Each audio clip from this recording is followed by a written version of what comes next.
Dos seres humanos ao reino animal, uma mãe sempre faz de tudo para proteger os seus filhos dos perigos do mundo, mas infelizmente, nem sempre elas conseguem. Em casos assim, há aquelas que a dor é tão forte que a única forma de superar o acontecimento é a vingança. Veja agora alguns casos de mães que se vingaram dos abusadores de seus filhos. Marianne Bachmeier. O ano era 1981. No dia 6 de março, a alemã Marianne Bachmeier acompanhava o terceiro dia de julgamento do assassino e abusador de sua filha, um homem chamado Klaus Grabowski. Até que em um determinado momento, Bachmeier sacou uma arma dentro do tribunal e disparou 8 vezes contra o assassino. Um acontecimento que ficou conhecido mundialmente, dividindo opiniões sobre justiça e moralidade. Mas quem era Marianne Bachmeier? E o que a fez fazer justiça com as próprias mãos? O passado dessa mulher é repleto de traumas e tragédias. Em sua adolescência, Marianne foi vítima de um abuso sexual, onde além de gerar um trauma imenso, também foi gerado uma criança em seu ventre. Por motivos óbvios, Marianne decide dar a criança para adoção. Algum tempo depois, Marianne foi abusada novamente. E a segunda gravidez acontece. E mais uma vez, ela carrega uma criança, um constante lembrete do que lhe havia acontecido. Bachmeier então decide colocar seu segundo filho para adoção. E na sua terceira gravidez, nasce Anna. Marianne, determinada a ficar com ela, começa uma vida nova. E por muito tempo, as duas viveram uma vida boa e feliz, no oeste da Alemanha. Até que no dia 5 de maio de 1980, Anna Bachmeier, uma menina de 7 anos, após uma discussão com a sua mãe, Marianne Bachmeier, decide faltar à escola. Um ato inocente, que a colocaria em um tremendo perigo. Naquela tarde, Anna foi sequestrada por Klaus Grabowski, um açougueiro de 35 anos, que já possuía um histórico criminal por abuso infantil.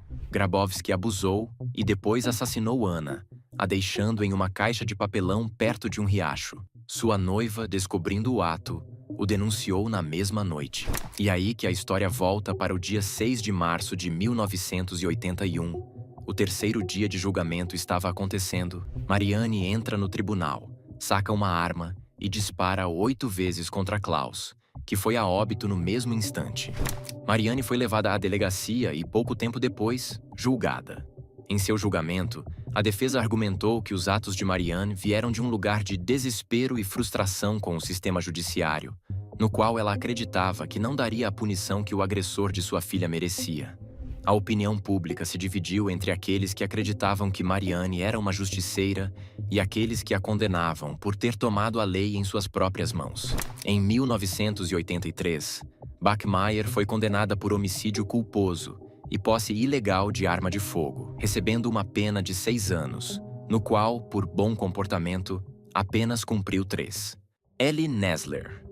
Em 2 de abril de 1993, no tribunal de Tuolumne, Califórnia, Ellie Nessler repetidamente disparou contra a cabeça e pescoço de Daniel Mark Driver, um homem de 35 anos, que havia molestado seu filho, Willie Nessler, que na época tinha apenas 7 anos de idade.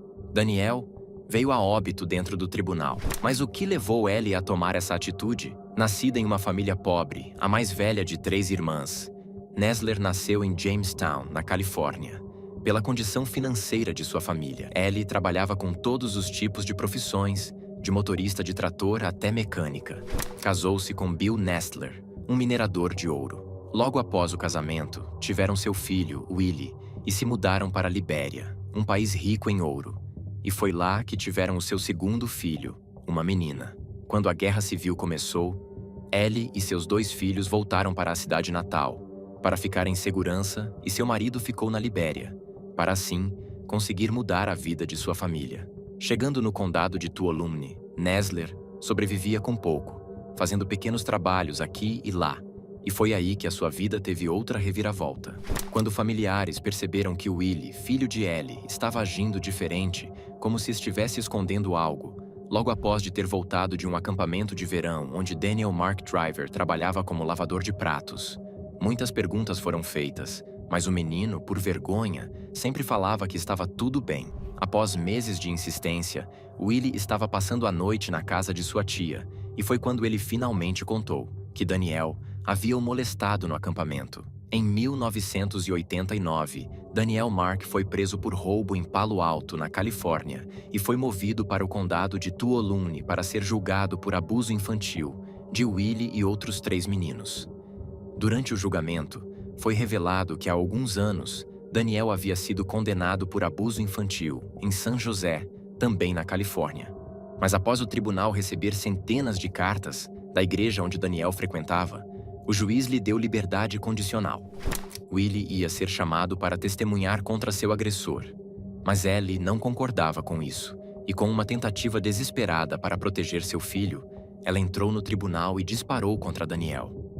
As atitudes de Ellie foram elogiadas por outras mães que chamaram Nessler de heroína, mas o apoio foi por água abaixo, quando foi descoberto que Ellie estava sob efeito de metanfetamina no momento do tiroteio. Ellie Nessler foi condenada a 10 anos de prisão, mas foi liberada com 3 anos em sua sentença. Willie Nessler foi criado por sua tia e, já adulto, assassinou um homem, o pisoteando na região da garganta, e agora serve uma sentença de 25 a 50 anos na prisão High Desert State. Ellie Nessler faleceu com 56 anos por câncer de mama. Bonita Lynn Vela. Em dezembro de 2013, Bonita Vela, uma mãe de 35 anos, moradora de Franklin, na Indiana, cortou o órgão genital de um homem após o acusar de molestar seu filho. O relatório da polícia diz que Bonita e outras 2 pessoas seguraram o homem contra a vontade dele por 3 horas, com a ameaça de ou o matar ou cortar o seu órgão genital. Vela estava na casa de sua amiga, supostamente fumando maconha, quando começou a ficar nervosa e mandou uma de suas amigas pegar o namorado de sua filha, no qual elas o seguraram com a acusação de que ele havia molestado o filho de 2 anos de Vela, e ela estava determinada em fazer ele pagar. E por 3 horas, Vela ameaçou o garoto de 18 anos, dizendo que as suas amigas iam apagar ele, e ele seria amarrado em uma árvore, para que animais o comessem. E quanto mais o tempo passava, mais Vela ficava estressada, gritando para que o menino confessasse o que havia feito, e pelo garoto implorar para que a polícia não fosse envolvida, deixando assim a entender que ele tinha algo a esconder. Vela perdeu o seu controle e lhe deu 2 opções: ou ele a deixava cortar o seu pênis ou o mataria. E o garoto, sem escolha, optou pelo corte. Vela então pegou um cortador de papelão e o apertou 3 vezes, deixando um corte profundo no órgão do garoto. Após alguns minutos, uma das amigas de Vela ligou para a emergência e o garoto foi levado ao hospital para ser tratado, enquanto Vela foi presa. Vela, em um interrogatório com a polícia, disse que apenas queria assustar o garoto e não o machucar. A identidade do garoto não foi revelada, por conta de sua idade, e Vela não prestou queixa contra o menino. Bonita Vela, após acordos, conseguiu uma sentença de 16 meses, que resultou em 10 meses de prisão domiciliar com GPS e 6 meses de liberdade condicional. Tammy Lee Gibson. Em 16 de junho de 2008, uma mãe de 40 anos e moradora de Tacoma, Washington, entrou em um ataque de ódio, pegou um bastão de ferro e foi até o trailer de seu vizinho, William Baldwin, um homem de 24 anos, que havia acabado de se mudar para a casa de seu tio.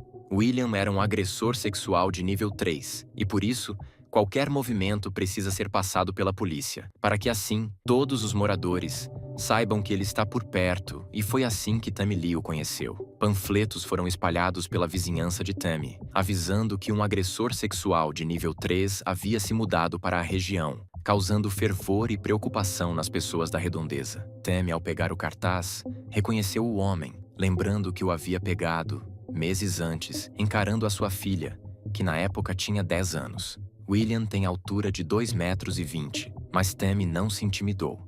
E em 16 de junho, pegou um bastão de ferro e foi até o trailer que ele estava morando. E ao encontrar, o acusou de ter molestado a sua filha. E ali, o espancou com o bastão, o deixando em um estado crítico. William foi levado ao hospital para ser tratado e Tammy para a delegacia para ser questionada. No interrogatório, Tammy retirou a queixa e confessou que William não havia molestado a sua filha, mas que só de pensar nisso a deixava louca. Ela disse em entrevista: "Se eu tivesse que fazer de novo, eu o faria." O pensamento dele conversando com a minha filha na frente da minha casa me assustava. A minha intenção era fazer ele nunca mais machucar nenhuma criança, mas eu acho que não consegui chegar tão longe. As pessoas da vizinhança a chamavam de heroína, mas as autoridades não pensavam do mesmo jeito. E em janeiro de 2009, após um acordo, Tammy foi condenada a 3 meses na prisão. Lakecia Richmond. O dia era 18 de agosto de 2012. Uma mulher de 27 anos, mãe de 2 meninos e moradora na cidade de Memphis, no Tennessee, espancou o treinador de seu filho com um taco de beisebol, com a acusação de que ele havia molestado o seu filho de 8 anos. Lakecia disse que em uma conversa com seu filho, ela o perguntou: "Ele te tocou lá embaixo?" E o menino respondeu que sim, e ao perguntar se foi somente ele, o menino disse que isso havia acontecido com outros meninos do time. Nem mesmo 1 hora depois de descobrir isso, Lakecia vê o treinador, Tony Massey, andando sozinho na rua. "Nesse momento eu não vi ele, eu vi meus filhos sendo machucados", disse ela. E foi aí que ela foi até o porta-malas de seu carro, pegou um taco de beisebol, correu atrás dele e começou a bater. Enquanto ela o espancava, Massey constantemente pedia desculpas e falava que não havia feito nada com seu filho. Porém, ao escutar ele pedindo desculpas, Lakecia apenas ficou mais brava e diz: se ele não tinha feito nada, por que estava pedindo desculpas? O apartamento de Tony foi revistado pela polícia e nenhuma evidência física foi encontrada, e nenhuma queixa foi feita a Massey. Lakecia foi julgada e considerada culpada, mas após pedir desculpas dizendo que não pretendia fazer aquilo com o treinador e que apenas estava agindo sobre aquilo que havia acontecido com seu filho, sua sentença ficou em apenas alguns dias na prisão. Lori Palmer. No outono de 2000, Lori Palmer, uma policial aposentada na cidade de Wichita, no Kansas, descobre que um de seus amigos próximos, Scott Phillips, havia molestado sua filha, que na época tinha apenas 12 anos de idade. Lori, com apenas raiva em seus olhos, pegou seu carro, foi até o trabalho de Scott, e antes mesmo dele dizer qualquer coisa, o mesmo já estava dentro do carro de Palmer, a mais de 160 km/h, sendo questionado sobre suas ações, até chegarem em um lugar abandonado, a mais ou menos 20 quilômetros da cidade, onde Palmer manda Scott descer e se despir completamente. Scott, já nu e agora de joelho, é questionado mais uma vez. E então ele diz para Palmer: "Me desculpa, eu sou um homem muito doente", e confessa o que havia feito.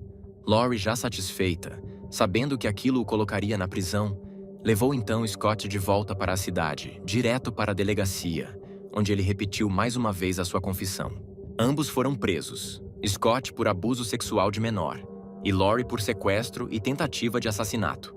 Mas o que levou Lori a fazer tudo isso? Tudo começa na infância de Lori, quando ela conhece uma outra menina chamada Kayleen e, de cara, viraram melhores amigas e de uma simples amizade infantil se tornou uma amizade para a vida. Kayleen conhece Scott Phillips, se casam e têm 2 filhas.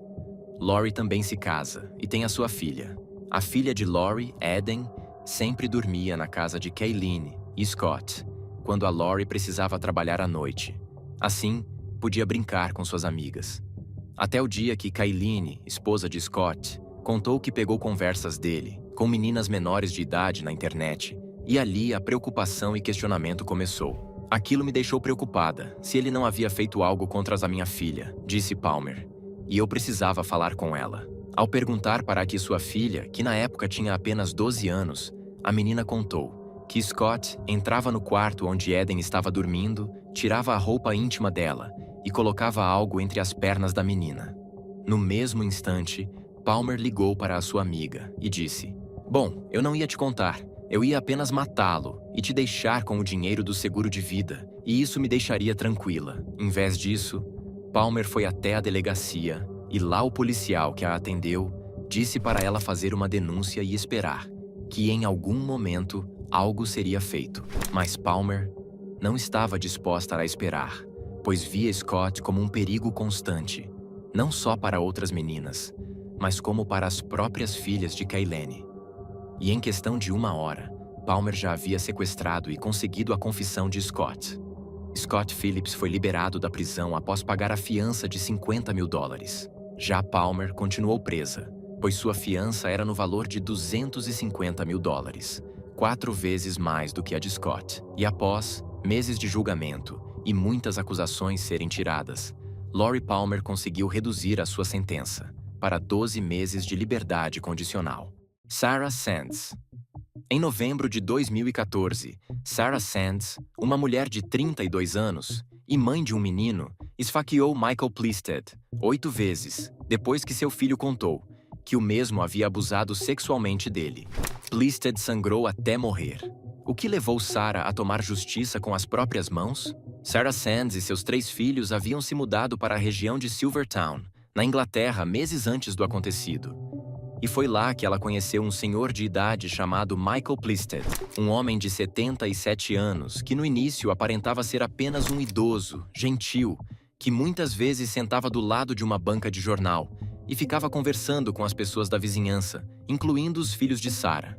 Eu achava que ele fosse um idoso simpático, disse Sarah. Eu cozinhava para ele, cuidava dele e sempre fazia companhia quando tinha tempo. Ela conta que Michael se aproximou cada vez mais da família, até que um dia convidou os 3 meninos para irem à casa dele. Bradley, que tinha 12 anos, e os gêmeos Alfie e Reese, que tinham 11 anos cada. Sarah, que na época apenas via boas intenções, permitiu que os seus filhos fossem. Mal sabia ela o perigo que eles estariam correndo, até que uma certa noite, dias após o acontecido, os gêmeos Alfie e Reese contaram para a sua mãe que Michael havia abusado sexualmente dos dois, e uma semana depois, Bradley, o mais velho, relatou a mesma coisa. Plested foi preso e condenado por abuso sexual. Enquanto aguardava o julgamento, o juiz o liberou sob fiança e disse que ele poderia voltar para casa. Sarah conta que ficou surpresa e desesperada. Em uma tentativa de levar seus filhos para longe de Plested, ela se mudou com a família para a casa de sua mãe. Na noite do ataque, Sarah saiu de seu duplex, no leste de Londres, com um capuz sobre a cabeça, armada com uma faca, e foi até o apartamento de Michael. Ela conta que queria pedir a ele que se declarasse culpado das acusações e poupasse seus filhos de comparecer ao tribunal. Eu percebi que havia cometido um enorme erro. Ele não sentia nenhum tipo de remorso. Ele disse: "Seus filhos estão mentindo." E ali meu mundo congelou. Eu lembro que tinha uma faca na mão esquerda e ele tentou pegar ela de mim, disse Sarah. E foi aí que ela atacou o agressor de seus filhos, o esfaqueando 8 vezes. E o deixou para sangrar até a morte. Robin Moult, de 77 anos, já havia sido preso no passado, por abuso sexual infantil. Porém, após ser solto, o mesmo trocou seu nome, que agora passara a ser Michael Plested. Horas depois do assassinato, ela se entregou em uma delegacia, com a faca e as roupas manchadas de sangue. No julgamento, o juiz afirmou que não acreditava que ela estivesse pensando racionalmente no que poderia resultar o porte da faca. Mas acrescentou: "Tenho certeza de que ela tinha na mente a possibilidade de usá-la." Sarah Sands foi condenada por homicídio culposo, não doloso, ou seja, sem intenção de matar. O juiz considerou que ela havia perdido o controle. Ela foi condenada a 3 anos e meio de prisão, mas sua sentença acabou sendo estendida para 7 anos e meio por ter sido considerada branda demais. Os juízes do Tribunal de Recursos afirmaram que, na noite do crime, ela não fez nada para ajudar Plested, nem chamou o atendimento de emergência. Ela passou cerca de 4 anos na prisão. "Eu havia feito justiça com as próprias mãos", afirma ela. "Sempre fui criada para assumir a responsabilidade pelos meus atos." Sem pai e com a mãe atrás das grades, os meninos foram morar com a avó. Sarah Sands saiu da prisão em 2018. Seus filhos afirmam que conseguiram reconstruir seu relacionamento com ela desde então. Em 2022, a família participou de uma entrevista onde os 3 filhos dizem terem orgulho do ato de sua mãe.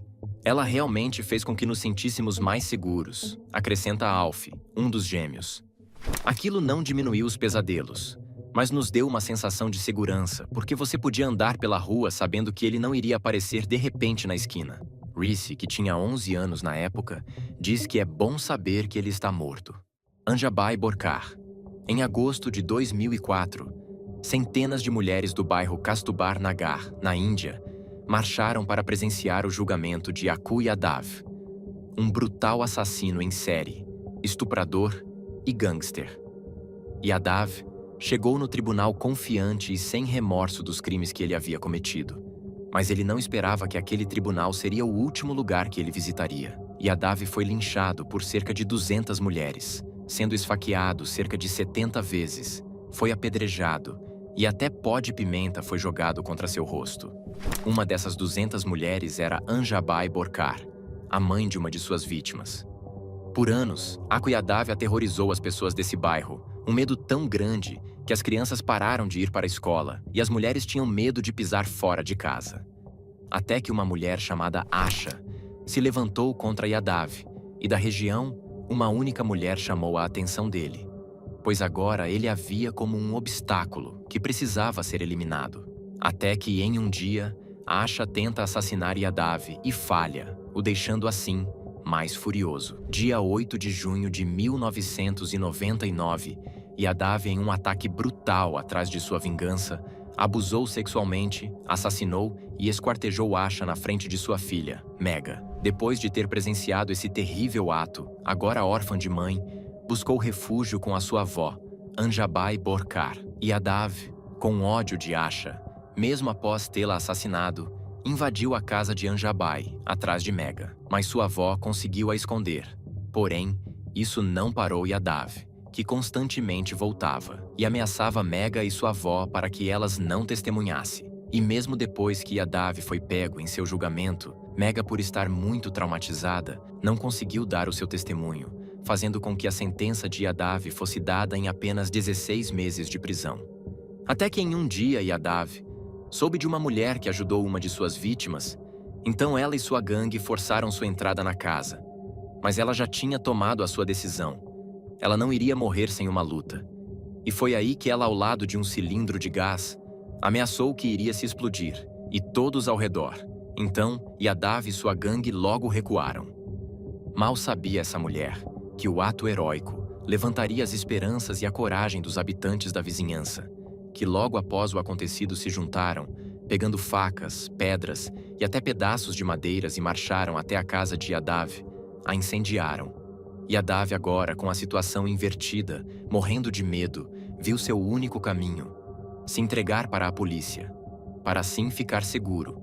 E assim, ele foi preso. Então, no dia 13 de agosto de 2004, Yadav foi levado até o Tribunal de Justiça, onde seria julgado pelos seus crimes. Mas as pessoas viram ali a oportunidade de buscar a vingança contra o homem que havia aterrorizado a vida delas por tanto tempo. Cerca de 200 mulheres, armadas com facas, facões, pedaços de vidro, marcharam até o tribunal. O homem, assim que viu as mulheres no tribunal, riu e fez piadas com elas. Mas aquelas risadas logo se tornaram motivo de agonia, quando as 200 mulheres o atacaram e só saíram de cima do homem, quando tiveram a certeza de que o mesmo não estava mais respirando. Todas as 200 mulheres foram presas, mas isso desencadeou centenas de protestos de outras moradoras da região, exigindo que elas fossem soltas. As autoridades cederam, fazendo um acordo de que pelos 5 das mais idosas fossem entregues e presas, na qual Anjabai Borkar estava inclusa. Ela se entregou sem remorso, dizendo que pelo menos a sua neta estava segura e livre. Em 2014, o caso foi dispensado e as mulheres foram liberadas. Kimberly Cunningham. Kimberly Cunningham, uma mulher de 31 anos, mãe de 2 crianças e moradora de Tennessee, descobriu que um amigo de longa data e marido de sua irmã, Coy Handley, um homem de 39 anos, havia abusado sexualmente de seus 2 filhos, Shane e Amanda. E foi quando Kimberly, em ato de raiva e desespero, foi até o local onde Handley trabalhava, sacou a sua arma e disparou 5 vezes, recarregou e disparou mais 5 vezes contra Coy. Mas a história é muito mais profunda do que isso. Em agosto de 2003, Kimberly havia começado a ter aulas de tiro e conseguiu a sua licença para carregar uma arma de fogo, na qual ela carregava em sua bolsa preta, dentro do carro. Logo após ela ter descoberto que o filho mais velho de Coy Handley havia supostamente molestado seu filho Shane, Kimberly o denunciou para a polícia, mas seu pai, Coy Handley, a ameaçou. Se sentindo com raiva e com medo, ela vandalizou o carro do filho de Coy, e ao ligar para o mesmo, ele disse que aquele ato havia pagado a dívida entre as 2 famílias. As coisas se acalmaram depois do incidente, mas o que Kimberly não esperava era que sua filha Amanda, uma menina de 9 anos, tinha um segredo muito maior e obscuro. Kimberly começou a perceber que a sua filha, uma menina que nunca deu trabalho, sempre com notas altas na escola, começou a ter problemas e atitudes rebeldes. Amanda chegava a deitar na porta de seu quarto chorando, até que sua mãe abrisse para ela pudesse dormir com ela. Kimberly continuava pressionando sua filha para que ela contasse o que estava acontecendo, mas Amanda, mesmo incomodada, não falava nada. Até que um dia, Kimberly estava colocando Shane para dormir, quando Amanda a chamou para o seu quarto e disse que precisava contar algo. O que Kimberly estava para descobrir deixaria qualquer pai ou mãe furioso. Amanda, então, começa a contar tudo o que Coy Handley havia feito com ela. Ele mandou eu tirar a roupa, e eu disse não. Então ele a tirou. Depois disso, ele a abusou sexualmente. E depois do ato, a ameaçou, mandando ela não contar para ninguém. E com essa revelação, Kimberly apenas enxergava sangue, com uma mistura de luto, raiva e nojo. Então ela dirigiu até o local onde seu cunhado trabalhava, o chamou para o estacionamento e o questionou, em uma esperança de que ele negaria tudo e teria alguma resposta. E foi quando Coy Handley deu risada e supostamente falou: "E o que você vai fazer?" Kimberly então sacou a sua arma, disparou 5 vezes contra Handley, recarregou e disparou mais 5 vezes. Deixando o corpo no local, ela entrou calmamente em seu carro e dirigiu até uma delegacia e se entregou.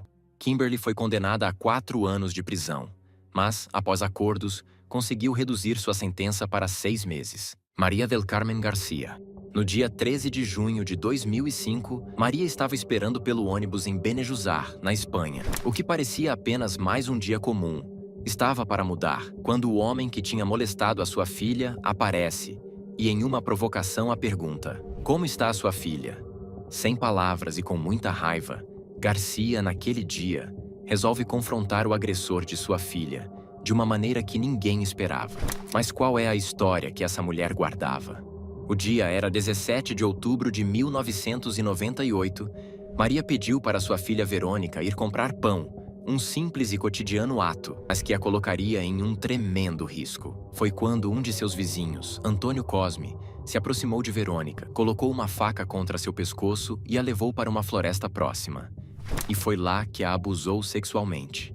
Após 2 anos, Antônio foi condenado a passar 9 anos na prisão. Alguns anos se passaram, e chegamos no dia 13 de junho de 2005. Por ter conseguido uma saída da prisão, ele pensou em ir para a cidade e tomar algumas bebidas, encontrar com seus amigos, antes de voltar para a prisão. Mas ao ter o seu encontro com Garcia, a mãe, estava determinada a não deixar isso acontecer.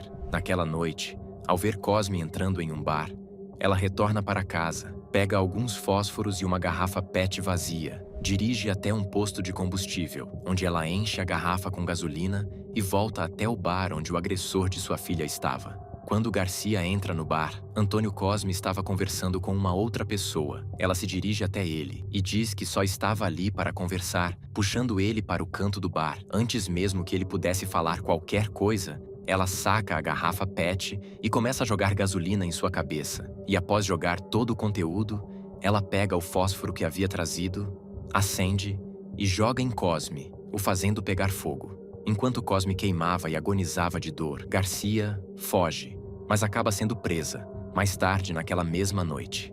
Uma semana depois, Antônio Cosme vem a óbito devido à quantidade e à seriedade de seus ferimentos, que pegou cerca de 60% de seu corpo.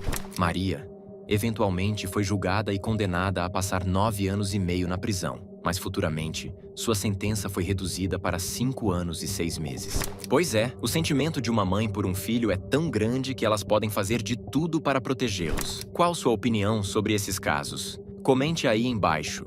E também aproveita para dizer o que achou do vídeo. Se você gostou, deixe o seu like e se inscreva no canal para ver os próximos conteúdos. E por fim, te convido a assistir algum outro caso do canal. É só clicar em algum que está aparecendo na tela. Vou ficando por aqui e vejo você depois.